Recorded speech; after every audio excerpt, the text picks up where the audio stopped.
Several years ago, Hace varios años, mi familia y yo visitamos la Tierra Santa. Uno de los recuerdos vívidos de nuestro viaje fue la visita al aposento alto en Jerusalén, donde, según la tradición, ocurrió la última cena. Al estar en ese lugar, les leí de Juan 17, donde Jesús ruega a su Padre por sus discípulos. Yo ruego por ellos, para que sean uno, así como nosotros.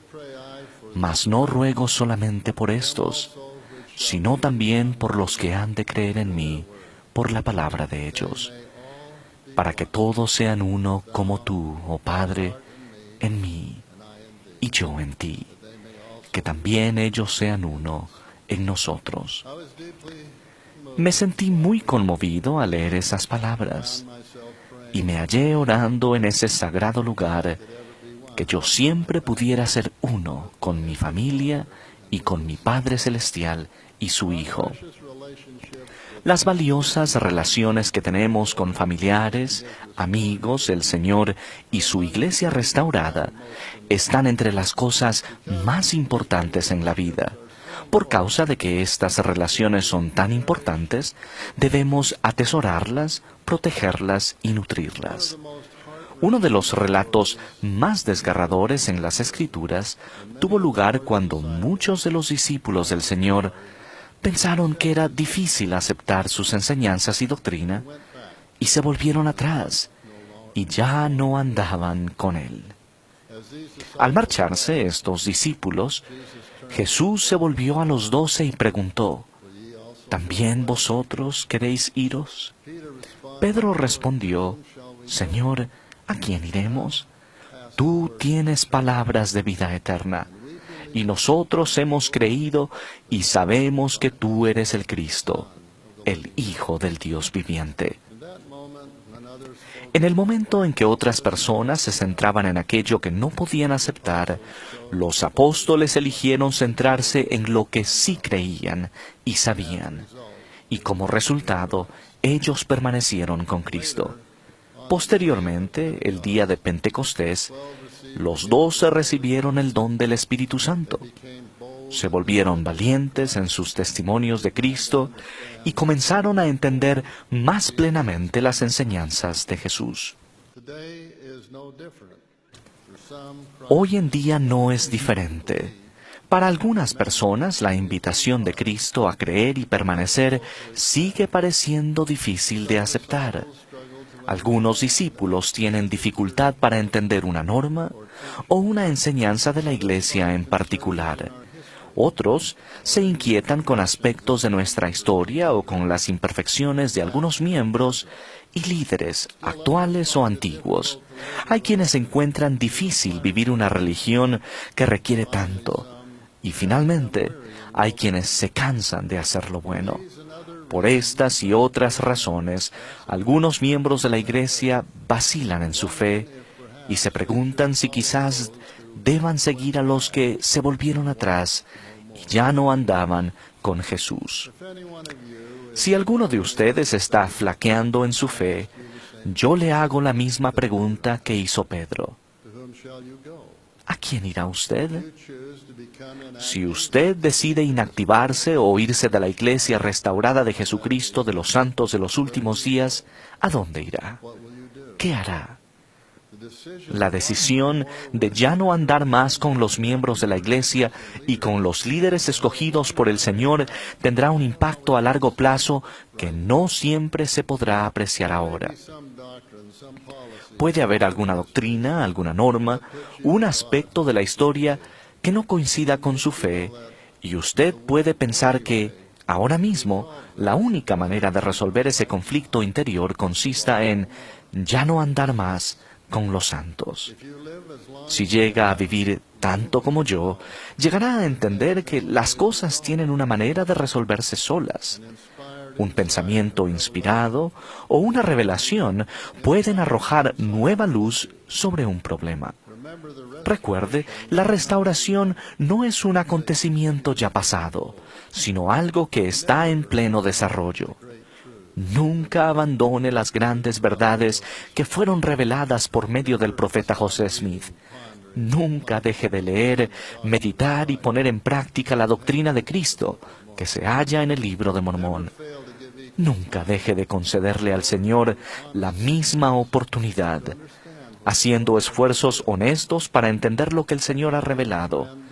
Como dijo en cierta ocasión mi querido amigo y antiguo compañero, el elder Neil A. Maxwell, no deberíamos suponer que solo porque no sepamos explicar algo, ese algo sea inexplicable.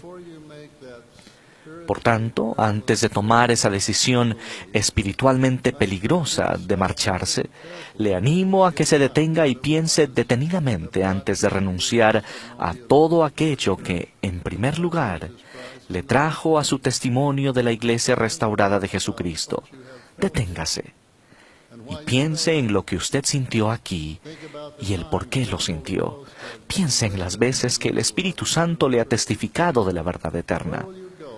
¿A dónde irá para encontrar otras personas que compartan la creencia que usted tiene en padres celestiales amorosos y personales que nos enseñan cómo regresar a la presencia eterna de ellos? ¿A dónde irá para que le enseñen acerca de un Salvador que es su mejor amigo, que no solo sufrió por sus pecados, sino que también sufrió dolores, aflicciones y tentaciones de todas clases, para que sus entrañas sean llenas de misericordia, según la carne, a fin de que según la carne sepa cómo socorrer a los de su pueblo, de acuerdo con las debilidades de ellos, lo cual abarca, creo yo, la debilidad de la pérdida de fe? ¿A dónde irá para aprender más acerca del plan del Padre Celestial para nuestra felicidad y paz eternas? Un plan lleno de maravillosas posibilidades, enseñanzas y guías para nuestra vida terrenal y eterna. Recuerde que el plan de salvación le otorga sentido, propósito y dirección a la vida terrenal. ¿A dónde irá a encontrar una detallada e inspirada estructura organizativa de la Iglesia, por la cual usted recibe enseñanzas y apoyo de hombres y mujeres que están profundamente comprometidos a servir al Señor mediante el servicio a usted y su familia? ¿A dónde irá a encontrar profetas y apóstoles vivientes, llamados de Dios, para ofrecerle otro recurso de consejo, entendimiento, consuelo e inspiración para los desafíos de nuestros días? ¿A dónde irá a encontrar un pueblo que vive conforme a un conjunto de valores y normas prescritas que usted comparte y desea transmitir a sus hijos y nietos? ¿Y a dónde irá para experimentar el gozo que proviene de las ordenanzas de salvación y los convenios del templo? Hermanos y hermanas, aceptar y vivir el Evangelio de Cristo puede ser difícil. Siempre ha sido así y así seguirá siendo. La vida puede ser como unos escaladores que ascienden un trayecto escarpado y difícil. Es normal y natural que ocasionalmente hagamos una pausa en la vía para recuperar el aliento, volvernos a orientar y replantearnos el ritmo de marcha.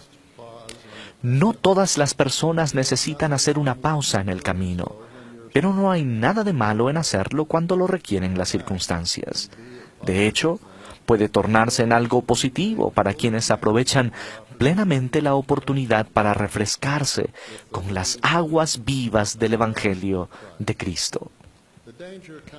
El peligro se presenta cuando una persona escoge desviarse de la senda que conduce al árbol de la vida.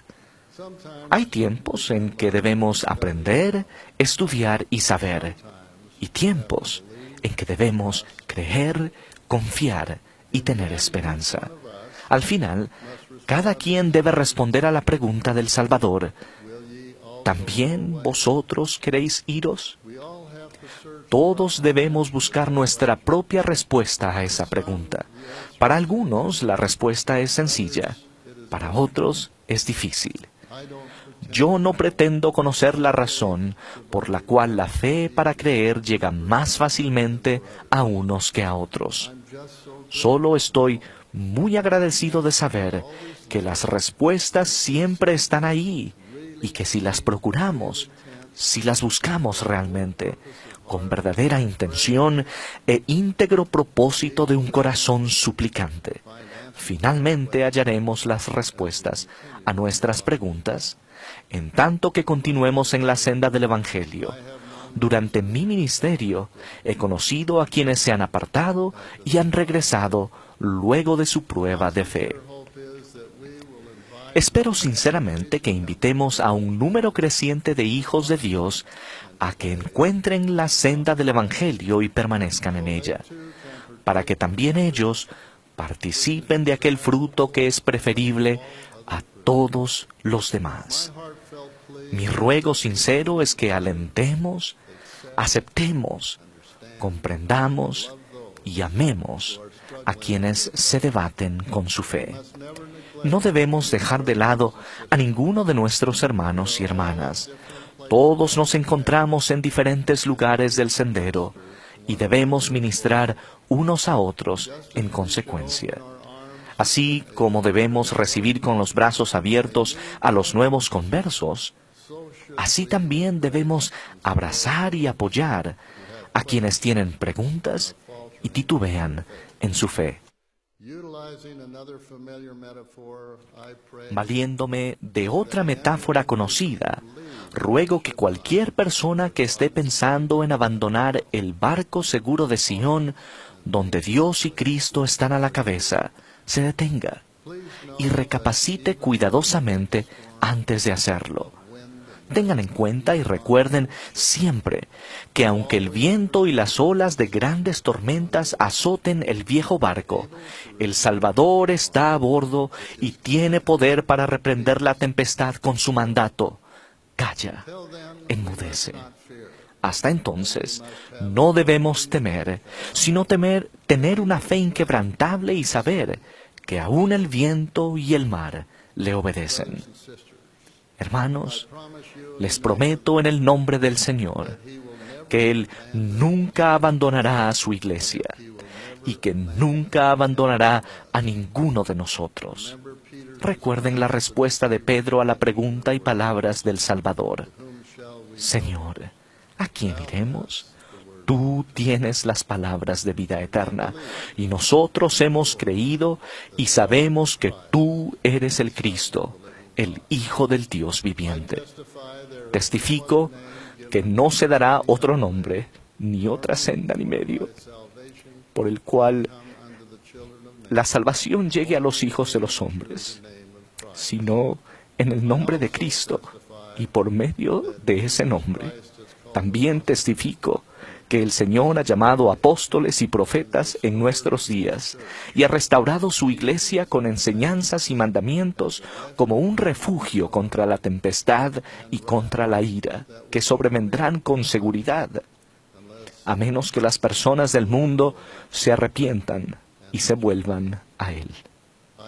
Testifico además que el Señor invita a todos ellos a que vengan a Él y participen de su bondad, y a nadie de los que a Él vienen desecha, sean negros o blancos, esclavos o libres, varones o mujeres, y todos son iguales ante Dios. Jesús es nuestro Salvador y Redentor, y su Evangelio restaurado nos conducirá con seguridad de regreso a la presencia de nuestros Padres Celestiales, si permanecemos en el sendero del Evangelio y seguimos sus pasos. De ello testifico, en el nombre de Jesucristo. Amén.